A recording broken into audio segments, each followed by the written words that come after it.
Speaker YouTube channel थी सुनुन दिनभर रो खबर पढ़ुछन हेमंत कुमार महापात्र। ओडिशा छत्तीसगढ़ महानदी जल विवाद प्रसंग थी क्षेत्र परिदर्शन करबार के संबलपुर पहुंची महानदी जल विवाद ट्रिब्यूनल रो 10 जनिया सभ्य आज हीराकुद जलभंडार आउ महानदी इलाका बुलिकरी देखिछन। ट्रिब्यूनल रो अध्यक्ष जस्टिस बेला एम त्रिवेदी जस्टिस रविरंजन सहित सबु सदस्य आज सकाल बेला हीराकुद रो अशोक निवास न गोटे बैठक करथिले। बैठक थी संबलपुर आउ बरगढ़ जिलापाल ओडिशा छत्तीसगढ़ जल संपद विभाग रो वरिष्ठ अधिकारी माने उपस्थित थिले। महानदीर ऊपर मुड़े छत्तीसगढ़ रो बैरेज तैयार हेबार नु पानीर धार केते कमीचे आउ इथिर लगी ओडिशा केते प्रभावित हेउचे से बाबदे ओडिशार अधिकारी माने तथ्य उपस्थापन करिथिले। बैठक उत्तरु ट्रिब्यूनल रो सभ्य माने हीराकुद डैम रो डेभरी फालर स्पिलवे बुर्ला पावर हाउस आउ जवाहर उद्यान बुलिकरी देखिथिले।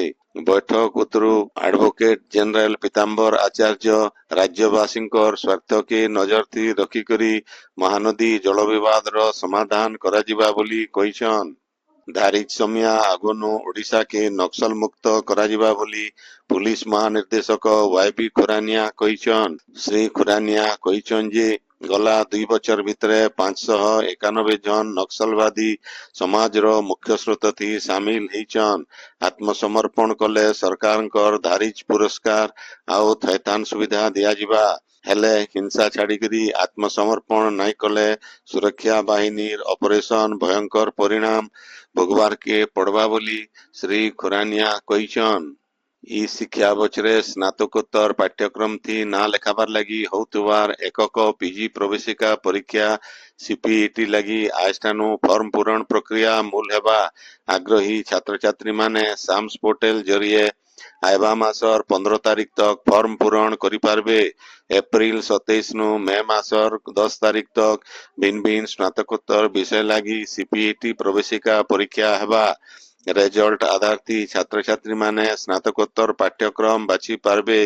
जुलाई 10 तारीख तक सबु विश्वविद्यालय आउ कॉलेज मान के स्नातकोत्तर पाठ्यक्रम मूल करबार लक्ष्य रखा जाइछे बोली उच्च शिक्षा विभाग तरफु कहा जाइछे। देश के जरायु कर्कट नु मुक्त करबार लगी आयबा काल ठानु किशोरी मानकु जरायु कर्कट सर्वाइकल कैंसर निरोधी एचपीवी टीकाकरण मूल हेबा। प्रधानमंत्री नरेंद्र मोदी टीकाकरण कार्यक्रम रो शुभारंभ करबे। उद्घाटनी समारोह थी भुवनेश्वर न मुख्यमंत्री मोहन चरण मांझी स्वास्थ्य मंत्री डॉक्टर मुकेश महालिंग आभासी जरिए जोग देबे बोली जना पड़ीचे। अभियान थी 14 बछर बयस तक टुकेल छुआ मानकु गोटे डोज टीका दियाजिबा।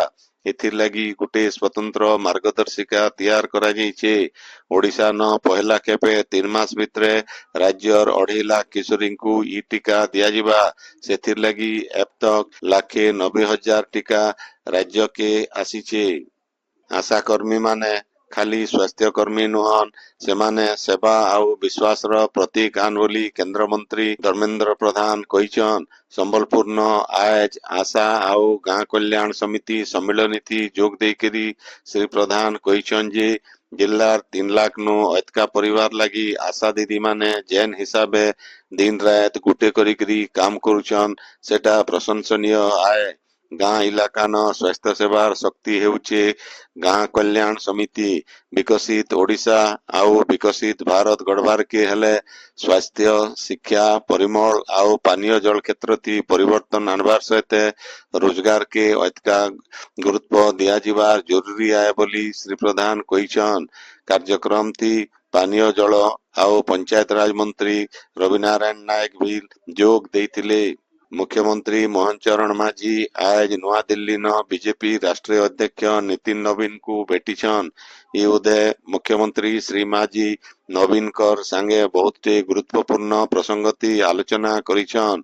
ओडिशा न संगठन रो समन्वय के बरकस करबार सहित उन्नयनमूलक पदक्षेप मानकर तुर्ती करबार बाबती आलोचना करिछन। सुशासन समावेशी उन्नति आउ राज्य लोकमानकर कल्याण लगी सरकारकर सामूहिक प्रतिबद्धता के युदे श्री मांझी उल्लेख करी କରିଛନ୍ ବୋଲି ସାମାଜିକ ଗଣମାଧ୍ୟମ ଥି ସୂଚନା ଦେଇଛନ୍। ଆପଣ ମାନେ ଖବର ଶୁଣୁଛନ୍ ସ୍ପିକାର ୟୁଟ୍ୟୁବ ଚ୍ୟାନେଲ ଥି। କଳାହାଣ୍ଡି ମା ମାଣିକେଶ୍ୱରୀ ବିଶ୍ୱବିଦ୍ୟାଳୟର ଜାତୀୟ ସେବା ଯୋଜନା ଆଉ ମେରା ଯୁବା ଭାରତ ଜିଲ୍ଲା ଶାଖା ତରଫୁ ବିକଶିତ ଭାରତ ଯୁବ ସଂସଦ କାର୍ଯ୍ୟକ୍ରମ ହେଇଯାଇଛି। କାର୍ଯ୍ୟକ୍ରମ ଥି 114 ଜଣ ପ୍ରତିଯୋଗୀ ଭାଗ ନେଇଥିଲେ। ଜିଲ୍ଲା ସ୍ତରୀୟ ପ୍ରତିଯୋଗିତା ଥି ଭାଗ ନେବାର କେ 91 ଜଣକୁ ବଛା ଯାଇଛି। ଆଜିର କାର୍ଯ୍ୟକ୍ରମ ଥି ଭାରପ୍ରାପ୍ତ କୁଳପତି ଡକ୍ଟର ନିବେଦିତା ନାଥ ଉଦ୍ଘାଟନ କରିଥିଲେ। ସୁବର୍ଣ୍ଣପୁର ସରକାରୀ ଆଦର୍ଶ ସ୍ନାତକ କଲେଜ ନ ବିଲ୍ ବିକଶିତ ଭାରତ ଯୁବ ସଂସଦ କାର୍ଯ୍ୟକ୍ରମ ହେଇଯାଇଛି। ଇ ଉଦେ ଜରୁରୀକାଳୀନ ପରିସ୍ଥିତିର 50 ବର୍ଷ ଭାରତୀୟ ଗଣତନ୍ତ୍ର ପାଇଁ ଶିକ୍ଷା ଶୀର୍ଷକ ଥି ହେଇଥିବା ବକ୍ତୃତା ମାଳା ଥି ଛାତ୍ରଛାତ୍ରୀମାନେ ନିଜ ନିଜର ମତାମତ ଉପସ୍ଥାପନ କରିଥିଲେ। କାର୍ଯ୍ୟକ୍ରମ ଥି ଅତିରିକ୍ତ ଜିଲ୍ଲାପାଳ ଅଞ୍ଜଳିନା ପ୍ରଧାନ ଆଉ କଲେଜ ଅଧ୍ୟକ୍ଷ ଦେବାଶିଷ ମହାନ୍ତି ଯୋଗ ଦେଇକିରି ଜୁଆନ ପିଢି ସଚେତନ ରହିକିରି ଗଣତନ୍ତ୍ରର ମୂଲ୍ୟବୋଧ କେ ସୁରକ୍ଷିତ ରଖବାର ଉଚିତ ବୋଲି ପରାମର୍ଶ ଦେଇଛନ୍। ଦେବଗଡ଼ ଜିଲ୍ଲାପାଳଙ୍କର ଅଫିସ ପରିସରନ ଜିଲ୍ଲା ସ୍ତରୀୟ ଜନଗଣନା ଅଧିକାରୀଙ୍କର 2 ଦିନିଆ ସମୀକ୍ଷା ଆଉ ତାଲିମ ଶିବିର ହେଇଯାଇଛି। ଆଇବା ବଛର ହେବାର କେ ଥିବା ଜନଗଣନା କାମ ଠିକ ଭାବେ ଆଉ ଦାୟିତ୍ୱର ସହିତ କରବାର କେ ଇଉଦେ ଅଧିକାରୀ ମାନଙ୍କୁ ତାଲିମ ଦିଆଯାଇଛି। କାର୍ଯ୍ୟକ୍ରମ ଥି ଜିଲ୍ଲାପାଳ ଆଉ ଜିଲ୍ଲା ମୁଖ୍ୟ ଜନଗଣନା ଅଧିକାରୀ କବିନ୍ଦ୍ର କୁମାର ସାହୁ ଅଧ୍ୟକ୍ଷତା କରିଥିଲେ।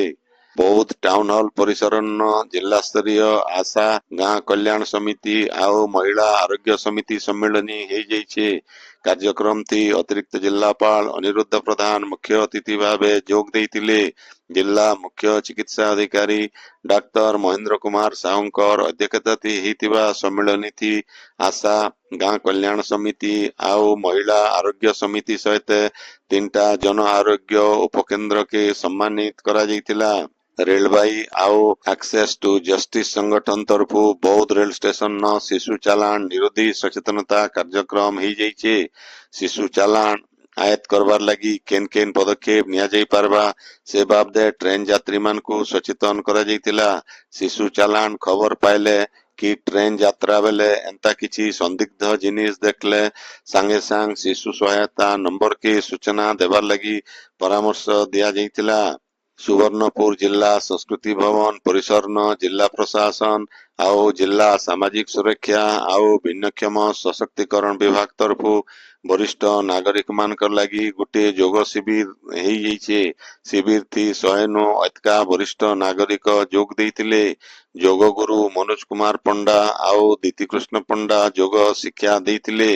ଇ ଉଦେ ବରିଷ୍ଠ ନାଗରିକ ମାନଙ୍କୁ ମୋବାଇଲ ଫୋନର ସଠିକ ବ୍ୟବହାର ସାଇବର ଅପରାଧ ସ୍ୱାସ୍ଥ୍ୟ ସମସ୍ୟା ବାଗିର ଭିନ୍ନ ଭିନ୍ନ ବିଷୟ ଥି ସଚେତନ କରାଯାଇଥିଲା।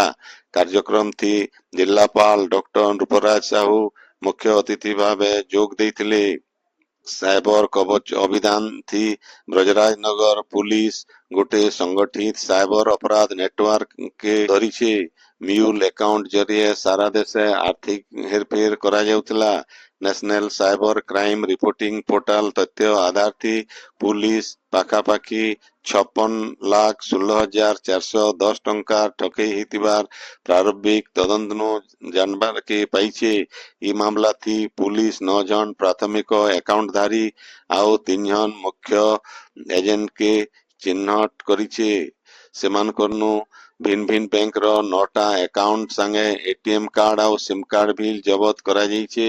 ପୁଲିସ ସୂତ୍ରରୁ ଜଣାପଡିଛି ଯେ ଏଜେଣ୍ଟ ମାନେ ସ୍ଥାନୀୟ ବାସିନ୍ଦାଙ୍କୁ କମିଶନର ଲୋଭ ଦେଖେଇକିରି ସେମାନଙ୍କର ନାଁ ଥି ବ୍ୟାଙ୍କ ଆକାଉଣ୍ଟ ଖୋଲୁଥିଲେ। ଇ ଆକାଉଣ୍ଟ ମାନଙ୍କର ATM card sim card passbook ଆଉ ଚେକବୁକ କେ ମୁଖ୍ୟ ସାଇବର ଅପରାଧୀ ମାନଙ୍କୁ ହସ୍ତାନ୍ତର କରାଯାଉଥିଲା। ଇ ମ୍ୟୁଲ ଆକାଉଣ୍ଟ ମାନଙ୍କୁ ଭିନ୍ନ ଭିନ୍ନ ରକମର ଡିଜିଟାଲ ଠକେଇ ଆଉ ଇନଭେଷ୍ଟମେଣ୍ଟ ଫ୍ରଡ ରୁ ମିଳୁଥିବା ଅର୍ଥ କେ ଲୁଚାବାର ଲାଗି ବ୍ୟବହାର କରାଯାଉଥିଲା। ଆକ୍ରମଣ କରିକିରି ଟଙ୍କା ଲୁଟ କରି ନେଇଥିବାର ଅଭିଯୋଗ ମାମଲାର ରାୟ ବାହାରିଛି।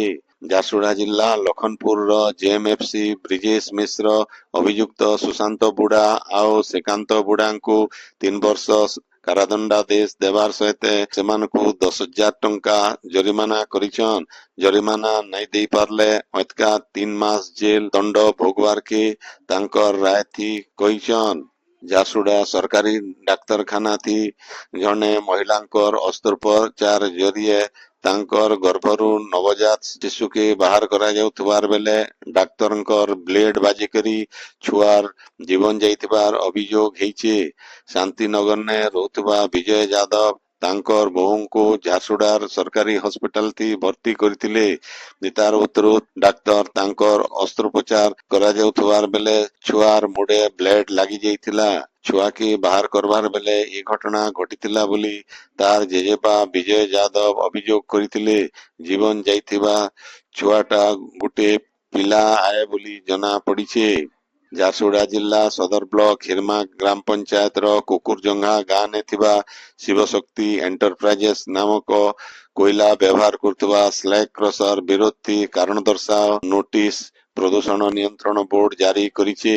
ନୋଟିସ ଅନୁସାରେ ଶିବଶକ୍ତି ଏଣ୍ଟରପ୍ରାଇଜେସ୍ କୁକୁରଜଙ୍ଘା ଗାଁର ମାଉସୀ ମନ୍ଦିର ମାର ସାମ୍ନାଥି ରହିଛି, ଯେନ୍ଟା କି ଗାଁର ଜନବସତିନୁ ମାତ୍ର 200 ମିଟର ଦୂର है।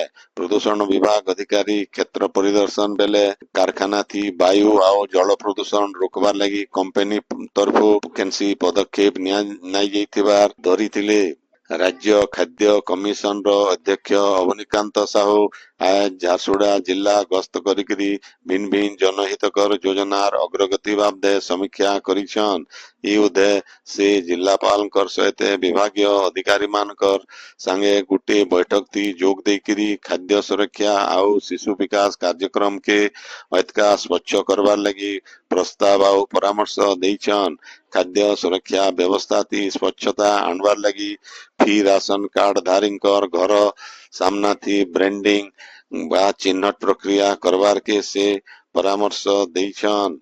Institute of chartered accountant of ଇଣ୍ଡିଆର ଝାରସୁଗୁଡ଼ା ଶାଖାର କର୍ମକର୍ତ୍ତା ନିର୍ବାଚନ ହେଇଯାଇଛି। ଇଥି କୁଶଳ ସିତାନୀ ଅଧ୍ୟକ୍ଷ, ରବି କେଡ଼ିଆ ଉପାଧ୍ୟକ୍ଷ, ପ୍ରିୟଙ୍କା ପଟୱାରୀ ସିତାନୀ ସମ୍ପାଦକ ଆଉ ଶୁଭେନ୍ଦୁ ତ୍ରିପାଠୀ କୋଷାଧ୍ୟକ୍ଷ ରୂପେ ନିର୍ବାଚିତ ହେଇଥିବାର ବେଲେ ଅମିତ ଅଗ୍ରୱାଲ ସଦସ୍ୟ ଭାବେ ନିର୍ବାଚିତ ହେଇଛନ୍। ସରବହାଲ ନଥିବା ଶାଖା ଅଫିସ ଦାୟିତ୍ୱ ହସ୍ତାନ୍ତରଣ ସମାରୋହ ବିଦାୟୀ ସଭାପତି ସଞ୍ଜୟ କୁମାର ଷଡଙ୍ଗୀ ନବନିର୍ବାଚିତ କର୍ମକର୍ତ୍ତା ମାନଙ୍କୁ ଅଭିନନ୍ଦନ ଜଣାଇଥିଲେ। କାର୍ଯ୍ୟକ୍ରମ ଆଗର ସଭାପତି ମନୀଷ ରିଡୱାନିଆ, ସଦସ୍ୟ ଖୁସବୁ ସୁଲତାନିଆ, ରୂପେଶ ସୋନିଙ୍କ ସହିତ ଅଲଗା ସଦସ୍ୟମାନେ ଯୋଗ ଦେଇଥିଲେ। ଝାରସୁଗୁଡ଼ା ଜିଲ୍ଲା ପ୍ରଶାସନ ଆଉ ପ୍ରାଣୀ ସମ୍ପଦ ବିଭାଗ ତରଫୁ ହେଇଥିବା 2 ଦିନିଆ ଜିଲ୍ଲାସ୍ତରୀୟ ମତ୍ସ୍ୟ ଆଉ ପ୍ରାଣୀ ସମ୍ପଦ ମେଳା ଆଜ ଉଦ୍ଯାପିତ ହେଇଯାଇଛି। ଉଦ୍ଯାପନୀ ସମାରୋହଟି ଝାରସୁଗୁଡ଼ା ବିଧାୟକ ଟଙ୍କଧର ତ୍ରିପାଠୀ, ମୁଖ୍ୟ ଅତିଥି ଅତିରିକ୍ତ ଜିଲ୍ଲାପାଳ ବ୍ରଜବନ୍ଧୁ ଭୋଇ, କୃଷି ବିଜ୍ଞାନ କେନ୍ଦ୍ରର ବରିଷ୍ଠ ବୈଜ୍ଞାନିକ ସମୀର କୁମାର ଦାସ ସମ୍ମାନିତ ଅତିଥି ଭାବେ ଯୋଗ ଦେଇଥିଲେ। ଜିଲ୍ଲା ମୁଖ୍ୟ ପ୍ରାଣୀ ଚିକିତ୍ସା ଅଧିକାରୀ ଡାକ୍ତର ଦୟାସାଗର ଧୁରିଆଙ୍କର ତତ୍ତ୍ୱାବଧାନ ହେଇଥିବା ଏହି କାର୍ଯ୍ୟକ୍ରମ ଅତିରିକ୍ତ ପ୍ରାଣୀ ଚିକିତ୍ସା ଅଧିକାରୀ ଡାକ୍ତର ପ୍ରଦୀପ କୁମାର ଚୌଧୁରୀ ପରିଚାଳନା କରିଥିଲେ। 2 ଦିନିଆ ମେଳା ଚାଷୀ ମାନଙ୍କର ଲାଗି ଗୋଟେ ସ୍ୱତନ୍ତ୍ର ପ୍ରଶ୍ନୋତ୍ତର କାର୍ଯ୍ୟକ୍ରମ ହେଇଥିଲା। ଆଜିର ଖବର ଇନ ଶେଷ ହେଲା।